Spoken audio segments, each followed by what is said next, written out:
still accreditation here, but now we're talking program accreditation. So once you go to the other accreditation was the accredited university. So that's the whole college, the whole university is accredited. In this case, this is the specific program that's accredited. So these are where professional organizations will do the accrediting. And they have been approved, again, by the Department of Education to provide program accreditation. So they're not what they're doing is they're going in and they're saying, okay, we're going into a regionally accredited university. Now your program within there, your program within counseling wants to get accredited in order to provide the counseling services. You want to have that specialty area. Well, these are the ones that are accredited.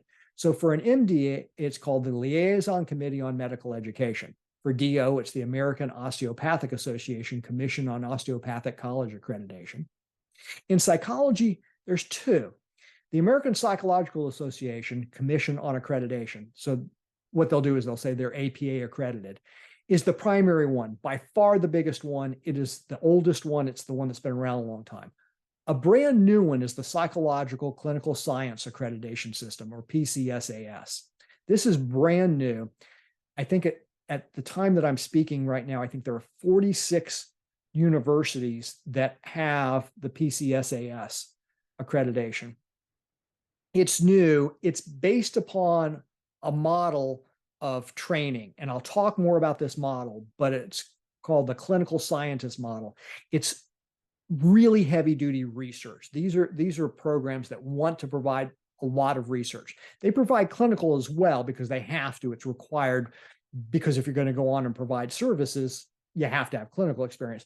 But the focus is much stronger on research. So these are some major research universities.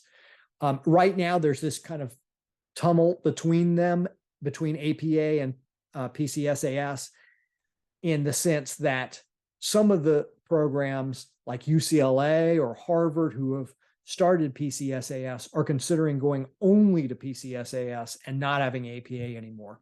There are some questions about licensing in the future as to whether that's going to be acceptable or not. It probably will be, but as of right now, the licensing boards in all 50 states say, if you come from an APA accredited school, you're good. Okay. It's probably going to be, if you also are from a PCSAS school, it will probably be approved as well. But that's kind of in between now. So APA is currently the big one.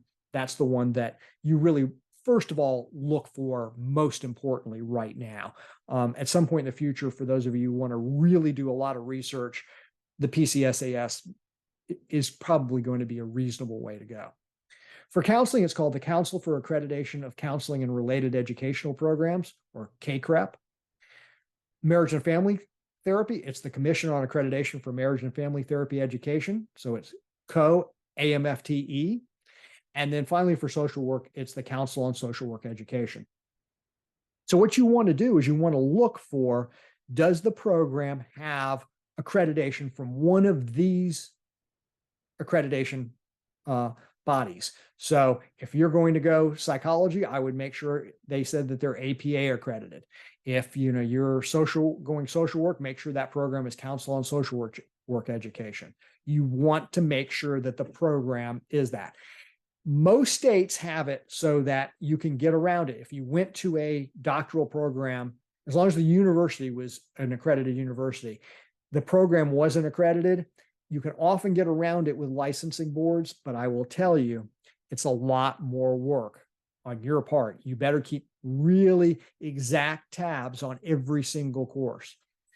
Give you an example, psychology here in Texas. If you went to an APA accredited school, basically on this form that you're filling out, you check one spot that said, I went to an APA accredited school. And then they'll have another one. Did you go to an APA accredited internship? Those internships I was talking about before are also accredited. And you check that off and you're done pretty much. If you didn't, then you have to fill out all sorts of forms that talking about every course you took. You had to have a copy of the catalog from the course catalog about what each course is, because you have to prove that you took everything that you needed to.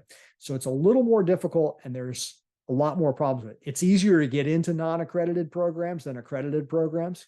because people want to go to accredited programs. It leads towards easier licensure and that. So you could probably, a lot of the stuff I'm going to talk about, like grades you need and that kind of stuff, you can probably get much lower grades and go into a non-accredited program. Is it worth it? I'm going to argue no, but a lot of people who are desperate will do that in order to, get in anyway and get their foot in the door.